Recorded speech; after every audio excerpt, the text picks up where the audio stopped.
Bonjour à toutes et à tous. Pour ce mois-ci, je voudrais dire quelques mots sur le mauvais vent qui est en train de s'appliquer à l'action climatique et écologique. Un des symboles de ce mauvais vent, c'est la fameuse COP29 qui vient de se dérouler à Bakou. Vous savez que les COP, c'est un exercice tous les ans où l'ensemble de la communauté internationale essaye de faire avancer les sujets sur le climat. Il y a eu la COP15 à Paris, qui a permis des accords importants pour l'action climatique. La COP29 était là pour rechercher des financements et des engagements financiers de la part des pays développés envers des pays en voie de développement pour agir sur le plan climatique. C'est évidemment essentiel parce que pour ces pays en voie de développement, quand il faut par exemple sortir du charbon, alors que le charbon est une énergie très peu chère, eh bien il faut de l'argent. Ou quand il s'agit de mieux protéger les populations des inondations très graves qu'il y a eu par exemple en Afrique cette année en 2024, il faut aussi beaucoup d'argent.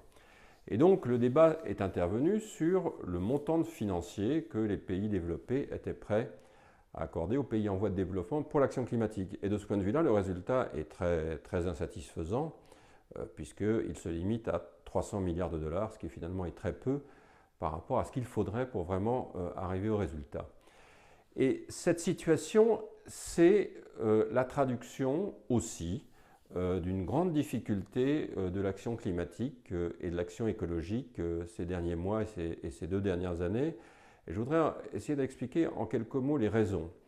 La première raison, c'est qu'il y a le sentiment que les résultats sont insatisfaisants, insuffisants. Il y a quand même quelques résultats, mais qu'ils sont insuffisants par rapport à l'urgence climatique.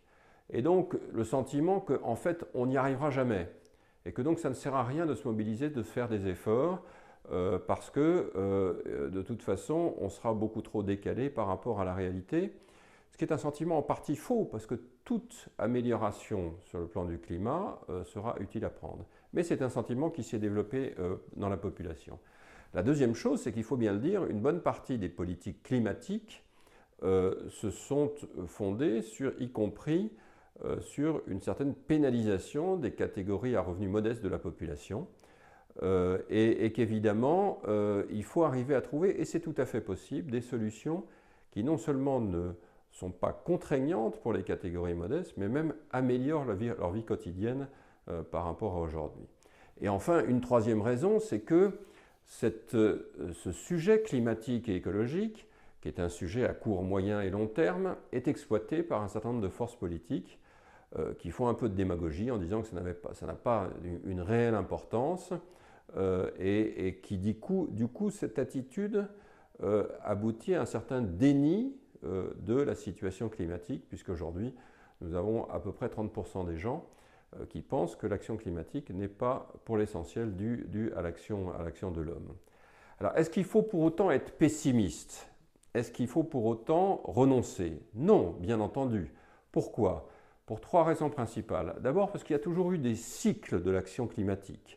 Et curieusement, ces cycles sont aussi l'inverse des cycles de prospérité et de situation économique.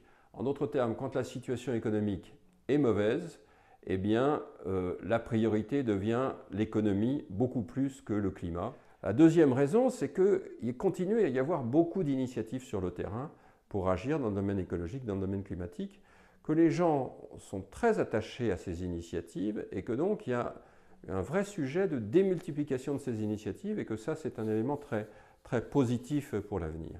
Et enfin, pourquoi est-ce que c'est important aussi? Parce que pour la France, c'est un avantage économique évident d'avoir une action climatique et écologique très forte, ne serait-ce que pour éviter d'avoir à payer des dizaines, voire des centaines de milliards d'euros d'achat de pétrole et de gaz à l'étranger, plutôt que d'énergie produite sur le territoire national.